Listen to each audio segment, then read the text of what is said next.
Hey guys, welcome to Richard Cabile YouTube channel. In today's video, I will teach you how to add Take Photo Widget in your itel S15 mobile phone. And okay guys, but before we start, kindly subscribe to my YouTube channel by pressing the subscribe button and the bell to notify you if I have new videos. Okay guys, let's start. So okay guys, all you have to do is press and hold on a screen in your itel S15 mobile phone to see the widget below. Okay, click widget.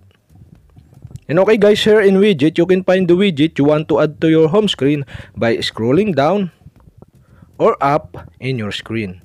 And okay guys, after you find the widget you want to add to your home screen, okay, in this tutorial, I'll show you how to add Take Photo Widget. And okay guys, all you have to do is click the Take Photo Widget to add to your home screen.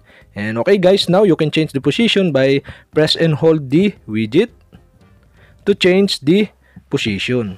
And okay guys, now we can try it. Okay, I click the Take Photo Widget, and okay guys, after you click, automatically take a shot.